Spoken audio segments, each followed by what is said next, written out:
సంధ్య గారు, మీరు గత 22 సంవత్సరాల నుంచి మహిళలతో మమేకమై ఉన్నారు.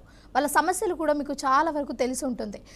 ఇలాంటి వీడియోస్ రికార్డ్ చేసి మరి ఆన్లైన్లో పెట్టడం ద్వారా అంటే వాళ్ళ సైకాలజీ ఎలా ఉంటుంది? అంటే నిజంగా కూడా అమ్మ బాధకరం. ఇప్పుడు ఎవరైనా కూడా ఒక బాధ్యతగా మేము గతంలో కూడా చెప్పింది ఏంటంటే మహిళ ఎంత బాధ్యతగా అంటే ఇక్కడ మహిళ ఎంతనో మగవాళ్ళు కూడా బాధ్యతనే. ఇప్పుడు మగవాళ్ళు ఆడవాళ్ళం సమానమని మనమే చెప్తున్నాం కదా. చెప్పినప్పుడు ఆ బాధ్యతగా ఇవాళ అమ్మాయి అది పోస్ట్ చేయడం వల్ల నిజంగా అమ్మాయికి ఏదైనా జరిగిందంటే 100% ముందుకుంటాం. ఇంకొకటి తను మాట్లాడిన దాంట్లో గతంలో కూడా తనని ఏదో అన్నాడు అనేది ఒక రూమర్ కూడా నాకు తెలియదు, ఎవరో చెప్తే విన్నాను, ఎవరో అన్నట్టుగా ఉంది. మనకైతే అమ్మాయి చెప్పలేదు. ఒకవేళ అమ్మాయి మాట్లాడిన దాన్ని బట్టి మనము ఎలా మాట్లాడాలి, ఎలా స్పందించాలనేది ఉంటుంది. కానీ ఇక చిన్నది కూడా ప్రతి ఒక్కరు మగవాళ్ళు ఇలా అని మనం అనుకుంటూ వెళ్ళామనుకోండి, ఇక మనగడ అనేది ఉండదు. ఎందుకు అంటే ఇవాళ బస్సులో అన్నప్పుడు అందరం కూడా ఎక్కుతాము. ఒకవేళ వాళ్ళకి అట్లా ఇబ్బంది కలిగినట్టు మీరు అక్కడ ఆన్ ది స్పాట్ ఏదో జరిగినట్టుగా లేదు, అది వాళ్ళిద్దరికి జరుగుతున్నప్పుడు వేరే అతను రికార్డ్ చేయడం వేరు. అక్కడ మీరు ఏం చూస్తున్నారు, ఇలా ఉంది సెల్ఫీ, ఇలా సెల్ఫీ ఇట్లా పెడుతున్నారు అంటే వాంటెడ్లీ ఇక్కడ జరుగుతుంది అన్నట్టు ఉంటుంది. సెల్ఫీ అంటే మనం వాంటెడ్లీగా ఫోటో తీసుకున్నట్టే ఉంటుంది, లేకపోతే ఒక వీడియో తీసుకున్నట్టు ఉంటుంది. వీళ్ళిద్దరి మధ్యలో నిజంగానే అమ్మాయిని ఒక రకంగా వేధిస్తున్నాడు అన్నప్పుడు పక్క వాళ్ళు తీసిన వీడియో చేస్తే అది మనకు అర్థమవుతుంది. ఏదేమైనా కూడా ఎవరైనా కూడా మనము ఈ అమ్మాయికి అంత ధైర్యం ఉంది కదా, నిజంగా ఆ అమ్మాయిని ఒకవేళ అతను ఏమన్నా వేధించినా లేకపోతే ఇబ్బంది పెట్టినా బయటకు వచ్చి చెప్పే స్వేచ్ఛ మనకు రాజ్యాంగం ఇచ్చింది. కాబట్టి అమ్మాయిలు చాలా సెన్సిటివ్గా తయారైనరు. ఎట్లా అంటే ప్రతి విషయాన్ని ఇంకొకటి ఈ మధ్యకాలంలో ఏమైందంటే ఏది చేసినా రీల్స్ చేస్తే ఫేమస్ అయిపోతాము అని, అంటే అవగాహన లేకపోవడం. అవగాహన ఉన్న వాళ్ళు ఎవరైనా పెడతారమ్మా అది? ఎందుకంటే తనకు ఒక ఫ్యామిలీ ఉంది, తన గురించి అయితే మనకు తెలియదండి. చూస్తే మాత్రం ఆ వీడియోలో చూసినంత వరకు మనము పర్టికులర్గా చూస్తే మాత్రం తిన వైపు చూసినట్టుగా నీకు అనిపించింది ఏమన్నా? చూసినట్టుగా అయితే ఇట్లా వెనక చూసినట్టుగా అమ్మాయిని ఇలా అన్నట్టు కూడా అనిపించలే మనకు. దానివల్ల ఈరోజు ఒక కుటుంబం ఆగమైంది కదా అని నాకు బాధ అనిపిస్తుంది. అమ్మాయిలకి మాత్రము కౌన్సిలింగ్ అయితే చాలా అవసరము. అట్ ద సేమ్ టైం మగవారు కూడా ప్రతి ఒక్కరు సైకాలజీగా మన బాధ్యత అనేది మనము డ్యూటీ చేసేటప్పుడు మన బాధ్యతని ఏ రకంగా అయితే మనము నిర్వహిస్తామో అప్పుడే సమాజం అనేది బాగుంటుంది. ఒక మహిళనే మార్పు రావాలని కాదు, మగవారికి కూడా మార్పు రావాలి. ఏదైనా ఎనీబడి ఇద్దరం కలుస్తూనే సృష్టి.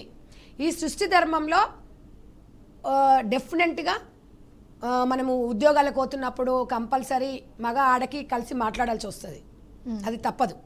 ఎందుకంటే అందరం ఇప్పుడు మగవారితో సమానంగా మనము అన్ని రంగాలలో దూసుకెళ్ళిపోతున్నాం. కాబట్టి ఆ దూసుకెళ్ళిపోతున్నప్పుడు కొంచెం జాగ్రత్తగా ఉండాలి. ఒక అన్నలాగా, ఒక తమ్మునిలాగా, ఒక ఫ్రెండ్స్ లాగా అలా మనం చేసుకుంటూ పోవాలి. మనము ఒకవేళ మనం మంచి దాంట్లో కూడా బూతు వెతికితే మనం ఏం చేయలేము. కాబట్టి అమ్మాయిలకు స్వేచ్ఛ అని అడుగుతున్నట్టు కదా, 100% మీ స్వేచ్ఛ మీకుంది, బాధ్యత కూడా అంతే ఉంది. సమాజంలో యువత మీద చాలా బాధ్యత ఉంది. ఎందుకంటే మాలాంటి వాళ్ళకి ఆల్రెడీ ఒక 50% అయిపోయింది లైఫ్. బట్ మీకు టీనేజ్ అమ్మాయిలు కాబట్టి మీకు చాలా లైఫ్ ఉంది. రాబోయే తరానికి మీరు మంచి లైఫ్ని ఇవ్వాలి పిల్లలకి, అంటే రాబోయే తరానికి. కానీ ఈ రకంగా ఇన్స్టాగ్రామ్ అనేది ఎంత ఈజీ అయిపోయిందమ్మా అంటే మార్నింగ్ లేవగానే, మీరు నమ్మరు తెలుసా అమ్మ, మార్నింగ్ లేవగానే నైట్ పడుకునేటప్పుడు ఫోన్ చూసే పడుకుంటాం. మార్నింగ్ లేవగానే ఫస్ట్ మనం ఇవే చూస్తాం. ఒక పోస్ట్ చేస్తే పోస్ట్కి ఎన్ని లైకులు వచ్చినాయి, ఎన్ని వ్యూవర్షిప్ వచ్చినాయి. దీనివల్ల ఏమనుకుంటున్నారంటే ఇది కూడా ఒక అవేర్నెస్ ప్రోగ్రామ్ తేవాలి. ఒక 50,000 మంది సబ్స్క్రైబర్స్ వస్తే 50K వస్తే డబ్బులు వస్తాయి అని చెప్పేసి ఈ రకంగా కూడా అంటున్నారు. అది దాని మీద నిజంగా కూడా ఎవరికి అవగాహన లేదు. ఒక మంచి కార్యక్రమం చేసినప్పుడు వాస్తవానికి యూస్ రావు. అంటే కొంచెం దాంట్లో కూడా చెప్తున్నారు, అదేంది ఇంత చెత్త వీడియో పెట్టినా కూడా ఈమెకి ఎందుకు ఇన్ని కామెంట్స్ వస్తున్నాయి అంటారు. ఇవన్నీ మనం బేస్ చేసుకోవాలమ్మా. ఎందుకు అని అంటే ప్రతి విషయాన్ని మనము వాళ్ళు కూడా మనోభావాలు ఉంటాయి, మగవాళ్ళకి కూడా వాళ్ళ మనోభావం. ఈరోజు అదే మనం ఇప్పుడు ఇలా ఆడపిల్లకి ఏదైనా జరిగి అట్లా అయింది అనుకోండి, ఇవాళ అందరము మనము ముందుకెళ్ళేవాళ్ళం. పాపం మగవాళ్ళు ఏం చెప్పాలి, ఏం చేయలేదంటే మళ్ళీ పాపం అని అనుకో, మళ్ళీ మహిళా సంఘాలలో వస్తారు, మగవాళ్ళని పాపం అన్నది అంటారు. నేను ఇక్కడ అనేది మగ ఆడ సమానమైనప్పుడు మనం సమానంగా మాట్లాడుకోవాలని చెప్తున్నాను నేను. అంటే ఈ వీడియో ఒక్కటి చిన్నది పక్కన పెడితే జనరల్గా అయితే అమ్మాయిలు ఇలాంటి సిచ్యువేషన్స్ చాలా టైమ్స్ ఫేస్ చేసి ఉంటారు. డెఫినెట్గా చాలా మగవాళ్ళు చాలా వేధించే వాళ్ళు కూడా ఉన్నారు. నేను అనేది ఏంటంటే అట్లా ధైర్యంగా వచ్చి వాళ్ళకి శిక్ష పడే వరకు పోరాడాలి. కొంతమంది ఏమో లోపలే బాధపడుతుంటారు, లోపల కుమిలిపోతుంటారు. మొన్న ఒక అమ్మాయి మనం కాలేజ్ దగ్గర ఏదో పీరియడ్స్ వచ్చింది అని అన్నప్పుడు అమ్మాయి లోపల మనోవేద అంటే ధైర్యంగా ఉండాలి. సమాజంలో అందరికి అన్ని తెలుసు కదా. ఇప్పుడు ధైర్యంగా ఉండి అమ్మాయిలు ధైర్యంగా పోరాడండి అని చెప్తున్నాం. అంతేగాని ప్రతి ఒక్కటికి స్వేచ్ఛకి ముడి పెట్టకూడదు అంట నేను. స్వేచ్ఛ అనేది ఎవరెవరు హరించారండి. ఎవరి స్వేచ్ఛ వాళ్ళకు ఉంటుంది, ఎవరి లైఫ్ వాళ్ళకు ఉంటుంది, ఎవరి వ్యక్తిగత జీవితం వాళ్ళకు ఉంటుంది. ప్రతి విషయాన్ని ఇప్పుడు ఈ డిస్కషన్ని గతంలో జరిగిపోయిన డిస్కషన్కి దీనికి పెట్టకూడదు. ఒక్కొక్క ఇష్యూ ఒక్కొక్క దాని మీద మనం అందరం కూడా మహిళలం ఈరోజు ముందుకెళ్ళేసి మనం ఒక మార్పు తీసుకురావాలి సమాజంలో. మా హక్కులు కాదు, మన హక్కులు, మనం ఏం చేస్తున్నాం, మాకి చాలా తేడా కూడా ఉంటుంది. కాబట్టి ప్రతి విషయాన్ని మనం క్షుణ్ణంగా పరిశీలించాలి. ఎందుకంటే ఇవాళ అమ్మాయిలు చాలా సెన్సిటివ్గా ఉన్నారు తెలుసా. కొంతమంది అంటున్నాం ఎంతో ధైర్యంగా వస్తుంటారు కానీ అమ్మాయిలు చెప్పుకోలేకపోతారు. అందుకనే ఒక అమ్మగా, ఆడపిల్ల ఒక అమ్మగా, ఒక బిడ్డగా, ఒక అక్కగా, ఒక చెల్లిగా ఎన్ని రూపాలు అమ్మ ఉంది కాబట్టి అమ్మ దగ్గర చెప్పుకోవాల్సిన అవసరం అయితే ఉంది. ఇంకొకటి మీకు నేను ఒక్కటే సూచిస్తున్నా మీ ఛానల్ ద్వారా, ప్రతి అమ్మలకు చెప్తున్నాను, మీ బిడ్డ కాలేజీ వేయించిన తర్వాత మగ బిడ్డ అయినా సరే ఆడబిడ్డ అయినా సరే ఒక అర్ధగంట సేపు, ఒక గంట సేపు ఇవాళ కాలేజ్ ఎక్కడ ఏం జరిగింది ఏందనేది మనసు విప్పి పిల్లలతో మాట్లాడండి. ఒకవేళ మీరు హాస్టల్లో ఉన్నప్పుడు, పిల్లలు దూరంగా ఉన్నప్పుడు ఫోన్లో మీరు సమాచారం తెలుసుకోండి. మీ ఫ్రెండ్స్ వాళ్ళతో ఎలా ఉంటుందని మీరు అప్పుడప్పుడు విజిట్ చేయండి. ఎందుకనంటే మనం ఎక్కడో హాస్టల్లో లేసేసి మనం ఈ రకంగా ఇక్కడ ఉంటే పిల్లలు కూడా లోన్లీనెస్గా ఫీల్ అవుతూ ఉంటారు. కాబట్టి మన కుటుంబంలో బాధ్యత, మగపిల్లగాడే కదా ఏం కాదులే, వాడు ఈతకు పోతాడు, వాడు సముద్రానికి పోతాడు, టూర్లు పోతాడు అనగా పో అని చెప్తున్నారు. మరి ఆడపిల్లకి రిస్ట్రిక్షన్ ఎందుకు పెడుతున్నారు? నేను అనేది ఏంటంటే మగవాడు ఎలా అయితే చెప్తున్నామో ఆడపిల్లలకి ఎట్లా చెప్తున్నామో మగపిల్లలకు కూడా చెప్పాలని గత 20 సంవత్సరాల నుంచి మా మదర్ ఫౌండేషన్ ద్వారా ప్రతి మహిళకి ఆడ మగ ఈక్వల్గా ఉండాలి, వాళ్ళతో పాటు ముందుకెళ్ళాలని చెప్తా నేను. అంటే ఆ వీడియో వైరల్ అవ్వడం వల్ల అతను మనస్తాపానికి గురై చనిపోవడం జరిగింది. సో అబ్బాయిల తరపున ఇలాంటి అంశాలు ఎప్పుడైనా లైఫ్లో వచ్చినప్పుడు ఎలా చూసుకోవాలి, ఎలా స్ట్రాంగ్గా ఉండాలి? అంటే ఇప్పుడు మనకు ఈ మహిళా సమాజంలో చాలామంది ఏమంటారంటే మహిళలు అణచివేతకు గురవుతున్నారంటే కొన్ని సందర్భాలలో అవుతున్నారు. అట్ ద సేమ్ టైం పురుషులు కూడా కొంతమంది లోపల బాధపడుతున్నారు. కానీ వాడు నిజంగా ఆడవాళ్ళు ఏడవంగానే సానుభూతి వస్తుంది. అదే మగవాడు ఏడుస్తుంటే ఆడదాని వారు అట్లా ఏడుస్తున్నావు అంటారు. అంటే నేను అనేది ఏంటంటే బాధ అనేది, పెయిన్ అనేది, గుండె అనేది ఎవరికైనా ఒకటే ఉంటుందమ్మా. కాబట్టి కొంతమంది సెన్సిటివ్గా ఉంటారు, కొంతమంది ఏమో అసలు ఒక్కొక్క అమ్మాయిని ముగ్గురు నలుగురు అత్యాచారం చేసి బయట నిర్భయంగా తిరుగుతారు. అలాంటి వాళ్ళని ఉరిదీయాలి. అలాంటి వాళ్ళని వాళ్ళకి మాస్కులు పెడతారు. మళ్ళీ వాళ్ళని ఏదైనా తీసుకుపోతే మాస్కులు ఎందుకు మాస్కులు కట్టాలి? సమాజంలో నేను అనేది అది ఒకటే, వాడు అలాంటి ఏదో పనులు చేసినా కూడా మన దగ్గర ఒక చట్టం ఉంది కాబట్టి బయటికి చూపించొద్దని. కానీ ఇలాంటి వాళ్ళను సమాజంలో మనం ముందుకు తీసుకుపోవాల్సిన అవసరం అయితే ఉంది. ఇలాంటి వాళ్ళను శిక్షించాలి. శిక్షించినప్పుడే అంటే ఏ రకంగా శిక్షిస్తారు వాళ్ళను, వీళ్ళు ఏ రకంగా అయితే మహిళల మీద దాడులు చేస్తున్నప్పుడు, మహిళలను కించపరుస్తున్నట్టుగానో ఏదో రకంగా చేస్తున్నప్పుడు డెఫినెట్గా మనం అందరం అయితే అందరి బాధ్యత ఉంది. ఇవాళ ఇక్కడ పోలీస్ డిపార్ట్మెంటే అనే కాదు, కోర్టు అనే కాదు, తర్వాత గవర్నమెంట్ అని కాదు. ఫస్ట్ మన ఇంట్లో మన కుటుంబ నేపథ్యం నుంచి, మన కుటుంబంలో మన పిల్లలు, నేను ఒకటే చెప్తున్నానమ్మా, మన పిల్లలకి తమ్ముడు తాకితే అన్న తాకినా, లేకపోతే బ్యాడ్ టచింగ్, గుడ్ టచింగ్ అనేది కూడా మన చిన్నపిల్లలకి నేర్పించాలి. ఇప్పుడు అది నేర్పించకపోతే ఏమవుతుందంటే చెప్పాలి, మంచి చెప్పాలి, చెడు చెప్పాలి. ఇప్పుడు ఏమైందంటే మొత్తం ప్రపంచం మొత్తం ఫోన్లోనే ఉంది. ఒకప్పుడేమో అసలు ఈ ఫోన్స్ ఇవన్నీ టెక్నాలజీ లేదు కాబట్టి ఒక తల్లి ఒక పిల్లగాడికి, ఒక బిడ్డకి కూర్చోబెట్టేసి అన్న అంటే ఎట్లుంటుంది చెల్లెకి చెప్పాలి, చెల్లెకి అన్న అంటే ఎట్లుంటుంది అని చెప్పాలి, ఒక బంధము ఒక అనుబంధాలని చెప్పాలి. ఒకవేళ చెప్పలేదనుకో జాతి మనుగడ లేకుండా పోతుంది, ఒక వాయు వరుసలు లేకుండా. ఇప్పటికే మనం ఒక దుర్భరమైన జీవితాలు అనుభవిస్తున్నాము. ఎంతోమంది మహిళలు ఎంతోమంది మహిళలు బలవుతున్నారు. సో ఇప్పుడు నిజంగా కూడా నిజమైన మహిళకి ఏదైనా జరిగిందన్నా ఇవాళ ఈ అమ్మాయి ఇలా తీసింది, ఇలా పెట్టింది, ఇది వాస్తవం ఎంత అనేది కూడా ఇంట్రాగేషన్ చేయాల్సిన అవసరం అయితే ఉంది. ఎందుకంటే రేపు ఫ్యూచర్లో నిజంగా కూడా ఇక్కడ అమ్మాయికి జరిగిందనుకో అయ్యో పుల్ వచ్చే టైప్లో అయిపోతుంది. కాబట్టి మీరు మంచిని సేకరించండి, మంచి వీడియోలు తీసుకోండి, మంచిగా పోస్ట్ చేయండి. దయచేసి మీకు సిస్టర్స్కి ఒకటే చెప్తున్నానమ్మా, మనం బయటికి ఎందుకు వెళ్తున్నాం, ఏం పని చేసుకుంటాం అనేది మీరు చూడండి. అసలు అతను వీడియో తీసుకుంటున్నప్పుడు తను ముందు సైడ్లో ఉన్నాడు. సరే, నాకు తెలిసి అలా తాకుతుంది అంటే మరి వెనకాలో బస్సు మరి ఊగుతున్నప్పుడు తాకిందా, లేకపోతే నిజంగా వాంటెళ్ళి చేశాడా అనేది కూడా ఇంటరాగేషన్ చేయాల్సిన అయితే అవసరం అయితే ఉంది. ఏది ఏమైనా ఒక నిండు ప్రాణం అయితే పోయింది. దానికైతే మనం అందరం బాధపడాలి సమాజంలో ఉంటున్నప్పుడు. కాబట్టి అమ్మాయిలు కొంచెం జాగ్రత్తగా ఉండాలి. మీకేదైనా కూడా మాకే బాధ, అబ్బాయిలకి ఏదైనా మనకే బాధ. కాబట్టి మీరు అర్థం చేసుకొని మొత్తము ఫేస్బుక్ ఇన్స్టాలో పడకండి. జీవితంలో అదొక భాగం, కానీ జీవితమే ఫేస్బుక్ అయిపోయింది, జీవితమే ఇన్స్టాగ్రామ్ అయిపోయింది. పొద్దున్న లేస్తే ఇన్స్టా, అంతకుముందేమో టిక్ టాక్ ఉండే, ఆ టిక్ టాక్ తీసేసిన తర్వాత ఇన్స్టా మీద పడ్డారు. ఎంతమ్మా ఈ మధ్యకాలంలో మీరు ఫోన్లు తెరిస్తే సగంతో రీల్స్ చేసుకుంటూ ఎంత చండాలంగా పెడుతున్నారంటే పిల్లలకి ఫోన్ ఇద్దామంటే భయం అవుతుందమ్మా. ఆ పరిస్థితిలో, ఆ సిచ్యువేషన్లో మనం ఉన్నాం. ఫోన్ లేకపోతేనేమో ఆన్లైన్ క్లాసులు, ఆన్లైన్లో చదువుకోవాల్సి వస్తుంది. మరి ఫోన్ ఇస్తేనేమో పిల్లలు ఏం దృశ్యాలు చూస్తారు. ఎంతమంది అని చదువులాని తల్లిదండ్రులు ఉంటారు. కొంతమంది వాళ్ళకి లాక్లు ఏం తెలుస్తాయి, దానికి ఏదని ఉంటుంది. కొంతమంది చదవచ్చిన వాళ్ళంటే కొన్ని చూడొద్దు అనేది కొంతమంది జాగ్రత్త. కానీ ఒక 60-70% గ్రామీణ ప్రాంతాలల్లో పిల్లగానికి ఫోన్ కావాలంటే ఫోన్ కొనిస్తారు. ఎందుకంటే ఆన్లైన్ క్లాసులని. కానీ అక్కడ ఏం చేస్తుంది, ఆ అబ్బాయి ఏం చూస్తున్నాడు, దేనికి ఎడిక్ట్ అవుతున్నాడు అనేది తెలియట్లేదు. కాబట్టి ఇదంతా కూడా మనకు ఒక అవేర్నెస్ అనేది మనం కంపల్సరీ అవేర్నెస్ ప్రతి ఒక్కరికి, మగ అయినా ఆడైనా అవేర్నెస్ రావాలి. దీని మీద మాత్రం సీరియస్గా ప్రభుత్వాలు చట్టాలలో అయితే మార్పులు రావాలి. ఉన్న చట్టాలనైనా మనము డెఫినెట్గా ముందుకు తీసుకెళ్ళాలి. ఇలాంటివి మళ్ళీ పునరావృతం కాకుండా కూడా చూసుకోవాలి. అమ్మాయిలకు ఎంత స్వేచ్ఛ ఇచ్చారో అంత బాధ్యతగా మనం మెగలాలని కూడా చెప్తున్నాము. ఎట్ ద సేమ్ టైం అమాయకమైన మహిళలు కూడా ఎంతోమంది బలవుతూ ఉన్నారు. అలాంటి వారు కూడా ఎవరైతే అలా ప్రోత్సహించిన మగవాళ్ళు ఉన్నారో వాళ్ళకు కూడా శిక్ష పడాల్సిందే. అలాగే సంధ్య గారు, ఇంకొక అంశం కూడా తెరపైకి వస్తుంది. డీజీపీ స్థాయిలో ఉండి రాసలీలల వీడియోలు అయితే బయటికి రావడం జరిగింది. సో దాన్ని ఎలా చూడాలి? ఎందుకంటే ఒక పోలీస్ డ్రెస్ వేసుకొని మరి అలాంటి వీడియోస్ అంటే వేరే కెమెరాస్కి చిక్కి ఇప్పుడు బయటకు వచ్చాయి. సో దాన్ని అసలు ఏ విధంగా చూడాలి? ఒకటమ్మా, అక్కడ మనం అసలు వాస్తవానికి ఆ మహిళను అక్కడ బయటికి తీసుకురావడం కూడా చట్టనిత్త నేరమే. అక్కడ ఏం జరిగింది అనేది మనకు తెలీదు.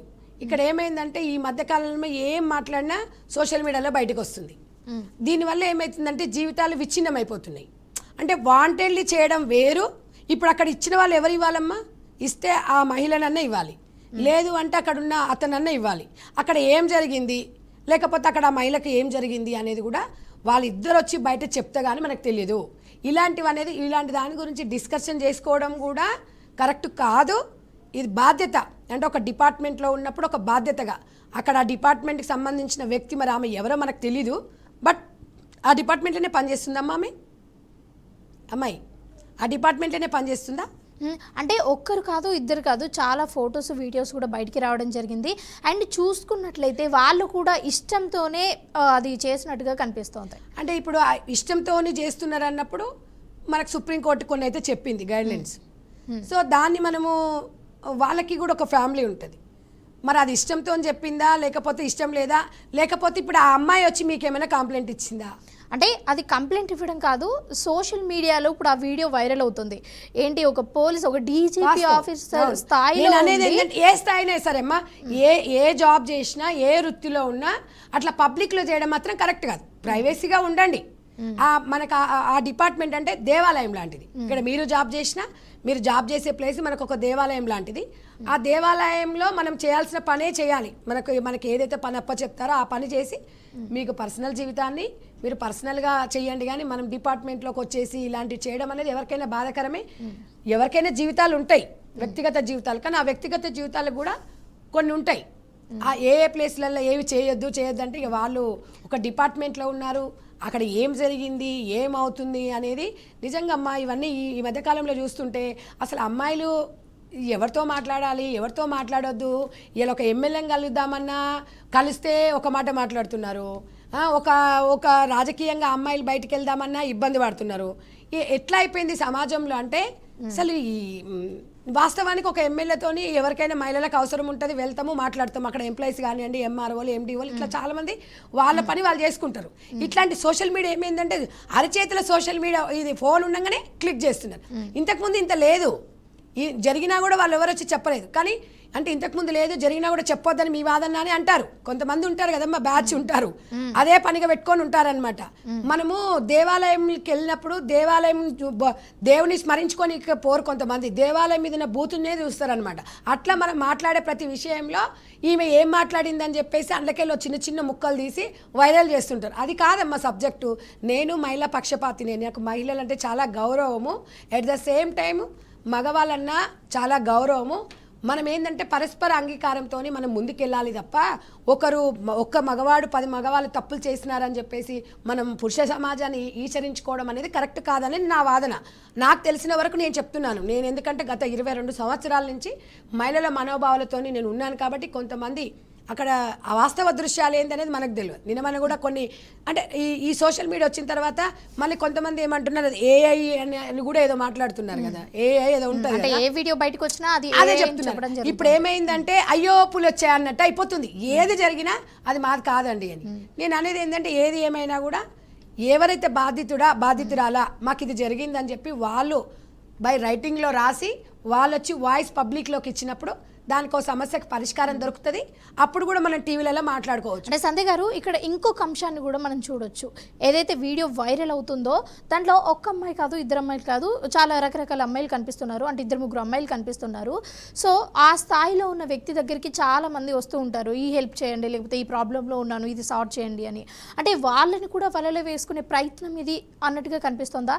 ఎందుకంటే ఒక ఆఫీస్లో అది కూడా ఒకరితోనే ఎఫ్ఐఆర్ పెట్టుకోవడం అంటే దట్ ఈస్ డిఫరెంట్. అండ్ ఇక్కడ చాలా మంది కనిపిస్తున్నారు కాబట్టి ఈ కోణంలో మనం చూడొచ్చా? అంటే అవసరాలకు వచ్చిన అమ్మాయిలను వలలో వేసుకోవడం లాంటివి తప్పమ్మా. పాపము చాలా మంది అవసరం కోసం వస్తారు ఒక డిపార్ట్మెంట్లో, చాలా జరుగుతున్నాయి అట్లా. అలాంటి వాళ్ళని మనం కంపల్సరీ చర్యలు తీసుకోవాలి. ఎందుకంటే ఏదో ఒక పనుండి పోయినప్పుడు నిజంగా కూడా నేను కొన్ని 2016లో అనుకుంటామ్మా, నేను ఒక ఒంటరి మహిళ ఏదో అవసరం ఉంది అని ఒక లాయర్ దగ్గరికి ఏమో పోయారు. వాళ్ళ పేర్లు మనం చెప్పకూడదు, గోప్యంగా ఉంచుకోవాలి. వెళ్ళినప్పుడు నీకు ఎట్లా హస్బెండ్ లేడు కదా, నేను అన్ని నీ కేసు వాదిస్తాను మనము అన్నట్టుగా విధంగా మాట్లాడినప్పుడు ఆ మహిళ చాలా బాధపడింది. చాలా నేను అదేంది ఏంటంటే వీళ్ళు ఒక గొప్ప రంగంలో ఉన్నారు. ఒక పోలీస్ డిపార్ట్మెంట్ అంటే, ఒక అడ్వకేట్ న్యాయ వ్యవస్థ అంటే, ఒక గవర్నమెంట్ అంటే వీళ్ళు ఒక బాధ్యత గల డిపార్ట్మెంట్లో ఉండి ఇలాంటి అందరు లేరమ్మా. అందరు అలా ఉంటే వ్యవస్థ ఇట్లా ఉండదు. చీడపురుగులు ఉంటారు. ఇప్పుడు పెద్ద సేన్లో అప్పుడప్పుడు కలుపు మొక్కలు వస్తుంటాయి, చీడపురుగులు వస్తుంటాయి. ఒక్క చీడపురుగు వల్ల డిపార్ట్మెంట్ని కూడా మనం నిందించడానికి ఆస్కారం ఉండదు. డెఫినెట్గా ఇంట్రాగేషన్ జరగాలి. అలా ఆ వీడియోలు ఎలా బయటకు వచ్చాయో ఫస్ట్ చూడాలి. అసలు ఎవరు తీశారు, అది వంటల్ని తీశారా, లేకపోతే ఇంకా ఆ అమ్మాయి కావాలని వీడియోస్ బయటికి పంపించిందా, లేకపోతే తన ద్వారానే ఏమైనా బయటకు వచ్చిందా, ఏదనేది కూడా డిస్కషన్ అయితే చేయాల్సిన అవసరం ఉంది. ఇది తీవ్రమవుతుందమ్మా ఈ సమస్యలు ఇవాళ. ఎందుకంటే అమ్మాయిలు బయటికి పంపిద్దామంటే చాలా ఇబ్బందులు పడుతున్నారు. ఇవాళ మనకేమో పనుల కోసం మనం పనుల నిమిత్తం బయటకు వెళ్ళాల్సి వస్తుంది.